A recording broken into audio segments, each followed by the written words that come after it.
I was named after a show or a film called Kristalla. Grabe, ganun na pala talaga katanda.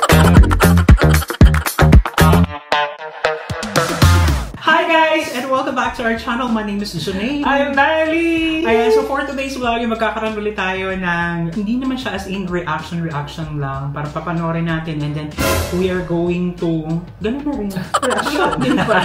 Ang papanoorin natin ngayon ay si Binibini number 10, that's Crystal Jean de la Cruz from Zambales. Here we go.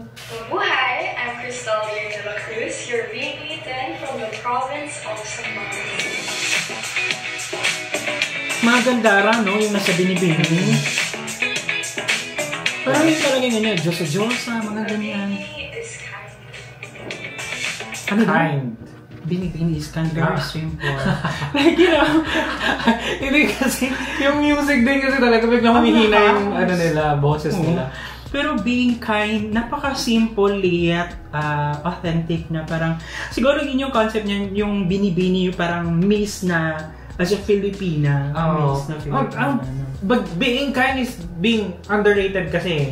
So, minsan-minsan lang natin narinig na dapat kind. Parang ang daling sabihin na we must be kind to one another, pero ang hirap din siyang gawin, di ba? One is I do surfing, so I surf back in my province. Two is I was named after a show or a film called Kristalla. So my name is Julian. because when my mother was pregnant with me, she used to be so obsessed with that film. The third one is during my entire high school year, I was a Boy Scout.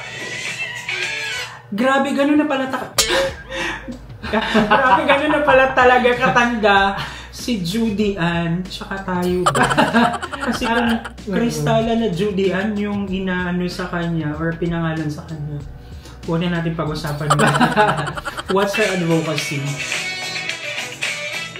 I've always been driven by a deep passion to make our world more inclusive, especially for persons with disabilities. Okay. This advocacy stems by my own background because someone very dear to me has an impairment, and I've witnessed how she struggles to cope up with the society or to feel inclusive. That's why it fuels me to create more opportunities, to eradicate discrimination, and at least make our world a better place where no one is left behind and we can move forward as one. Napaka-sweet, kind, and genuine. Sincere. Yes, sincere. She's very picky sa words na sinasabi niya, but it's really coming from her heart, from your personal experience. Yeah, ganon. Pero, for me, sincere, genuine, picky, whatsoever, pero parang yung mga words, yung mga ganon, medyo gasgas na siya na advocacy na, I don't know, kung sa Philippines lang kung pag-uusapan natin yung inclusivity, parang tagal natin pinag-uusapan yung ganon, or discrimination, ganyan. It will take years pa siguro from the kind of you know, kung anong klaseng lipunan ang meron tayo. Madali siyang pag-usapan pero mahirap siyang i-take into action. Diba?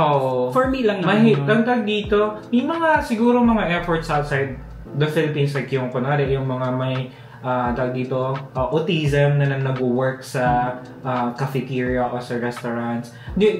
Sa Pilipinas hindi pa nangyayari yun eh. Or meron man siguro hindi pa siya ganun. We're talking about Philippines dear. Kaya nga. So I'm just putting like a comparison outside the country. Pero sa Philippines ang hirap pa niyang anuhin na parang yun yung advocacy ko kasi parang it takes a lot of parang convincing. Pero yun, kudos to her, the way she delivered it is very convincing nga and very sincere. So ayan guys, and thank you so much at sinamahan nyo naman kasi nag-gamit. If you like this video, don't forget to give it a thumbs up. If bago kayo sa ating channel, don't forget to subscribe, hit that notification bell para updated kayo sa ating mga next uploads.